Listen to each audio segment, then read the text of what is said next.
Okay, Serial April 2025 Part 2. Let's continue our review of photos taken or edited last month. And we're going to directly go back to the camera, the Olympus Pen FT. It's a half frame camera, so you basically can take twice as much pictures on one film, 135 film, 35mm film. And here it was Vista Plus from Agfa, 200 ISO, expired not long ago, but still expired a few years back. And the 50mm f1.4. It's not the best 40mm f1.4 made for the Pen FT, Pen F cameras. But I kind of like the mix. I like the look of that Agfa film. The lens is interesting, and obviously, even if it's half frame, here we're going by night, by low light. Let's say on the left, that's the west neighborhood of Copenhagen, where really it's Vesterbro, where the nightlife really happens and where the good restaurants are. Well, some of the good restaurants are. It's pretty concentrated. Really works well by night. I really like the looks of it. Or on the right, that's a museum that's north of Copenhagen, basically 45 minutes away. I think it's the most viewed Nordic museum per year, and it's a great place with lots of exhibitions, really high quality park and sculptures and a lot of things. I'll put the link underneath in the description. But yeah, great pictures for me. I mean, I like the combination. I'm not saying the pictures are great, but I really like that film. I like that camera. It's a reflex. So, and here on the left, that's the first picture I took with the roll. It happened that I had my SL2 camera with a 75mm Leica M lens on it, f2.5. And my MacBook on front. And I kind of liked the picture. I think the geometry is pretty cool. I didn't expect the film to be already ready partially, so it was a good surprise to see this picture. And on the right, that's just this woman I thought was interesting, this really tight framing of this woman looking at the nature, at this tree. And yeah, I don't know, I liked the ambiance. And still, it's interesting, this camera, this reflex camera. It's really nice to use. It's a bit noisy, but it's an old school camera. It really feels good. It really feels mechanical. Everything's really, you don't have any automatism until you have to every time look at if it's overexposed or not. And here I basically, when it's low light, I go 30ths of a second or 15ths of a second. You can push film. And here I kind of like those two mannequins looking at each other, and basically it's not really super in focus, but it felt kind of human in some ways. Or Vesterbro, on the margin of Vesterbro neighborhood in Copenhagen on the right, during that sunny day with the central station on front of us. Again, going to low lights on the left, that's still this neighborhood with the restaurants and the nightlife. Works pretty well. I think I'm at 1/15th of a second. Camera is pretty stable, even if it's really light. Or on the right, that's simply, I like also sometimes seeing things that you don't really see well. And here it's this curtain. It's in a museum. It's one of the art museums in Copenhagen. I like the way we see through. We see there's a veil. I don't know, I will probably be able to integrate it into one of my series. Or if you just go, it's half frame, so the default format is portrait, but you can turn the camera and get something like this. And here you see that even so you don't have the resolution of a full frame capture on film, I don't think film, you can do medium format, you can really push the resolution with some films and some cameras, but in some cases the grain is what you're looking for, so half frame is pretty cool. Let's change equipment. Here it's SL2. We've already seen it the first part of the month.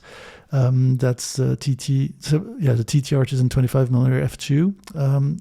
And the SL2, when you just take that part of the sensor that's covered, is 20.2 megapixel. I had said 24 last month, and somebody corrected me. Right, I was wrong.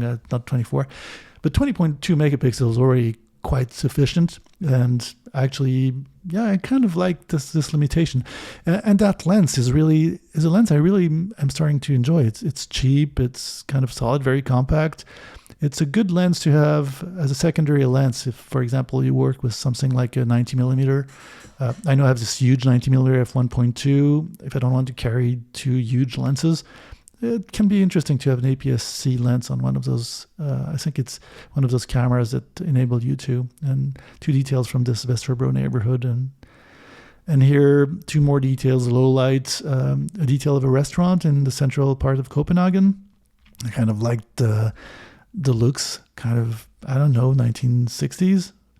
It's not 1960s, but it's come neo-1960s. Or on the right, that combination of reflections, those mannequins, this ladder in a weird position behind the door. I don't know, there's kind of a story there, and I kind of like that photo for that reason. Again, in good lighting conditions, this lens has a lot of character. Weirdly, I'm really liking the artsy vibes that come out of it. It's got lots of character, kind of old school. And that's the botanical garden, both photos with the Harman, which was, I love those skies of Nordic countries. And yeah, this park is very nice in Copenhagen. Or again, low lights, that's an industrial fishery on the left, or this detail of this canal in Copenhagen, central Copenhagen. And again, you see this lens gives it a really organic feel, which I really appreciate. Two more, and the two last pictures with this combination of camera and lens. Yeah, is either in sunlight or by nighttime. I think it's a really cool lens. I will do a video specifically for this one and talk more into details. Let's go back to film. That's again Harmon Red using the Olympus LT1 point-and-shoot camera. On the left, that's in Vesterbro. The food's always interesting. And using those kinds of weird experimental films on food, I think is interesting more for the ambiance than the food itself. Even so, you see that those local oysters, they were great, by the way, render pretty well. That's at Kodbjens Fiskbar, a really classic place to go. I've been going there for years. Highly recommended if you go to Copenhagen. It's a great place for the ambiance and for the food. Seafood's great there. And on the right, this reader behind, we kind of imagine it behind this sculpture. It's just behind one of those museums in central Copenhagen. I really like the film. I'm very experimental. The colors are definitely not like this. It was a sunny day. But you see that also in those two pictures from London with the Shard, this big skyscraper, and this sky that really looks in fire. It's kind of a mix between, almost looks black and white, but it's not really cool film. On the right, you can see this detail also in London by flash of this big garbage pile. I don't know, it made sense graphically. Or here, again, the Thames River. Yeah, I love this film. I need to do more on this film. I'll definitely do a video specifically about it and how it renders and how I feel it's usable. Or here, two last pictures with the same equipment, same film in Paris. Beaubourg on the left and a street of Paris on the right with some rain. It was a great day. And actually just after, here's the picture. That was the same day, same place, basically. Just to give you an idea how the colors are really changed with the Harmon Red film. This is using Kodak Portra 800, and it's the Minolta Riva Panorama point-and-shoot camera. This ambiance of Paris when it's gray and kind of not boring, but yeah, humid. Or here, a sunny day in London, that's Hyde Park. And I'm not a big fan of Portra, even less of Portra 800, but yeah, it works. I think what's most important here is this camera is kind of a rediscovery for me. Here again, a picture of London, the Thames River. We've seen that picture basically in the last video using the SL2 and the APS-C lens, the 25mm f2. A very different rendering. And I think this kind of rendering is cool because it's kind of like if you had one of those rare Hasselblad X-Pan cameras or some medium format camera, but you're using 35mm film. You do lose the upper and lower part of the film because of the cache. But yeah, the result is, I think, very interesting. Again, here, Thames River on that really sunny day. Or here by night, that's in Geneva. A detail, a street detail, this guy reading something, waiting for his laundry. I think the panoramic framing is great, and this lens on this, if you can find one of those cameras, they're not that expensive. Highly recommended. The pleasure here again, that's you can see the Alps far away. That's from near La Sarre, a village in the Vaud state of Switzerland, the west part of Switzerland.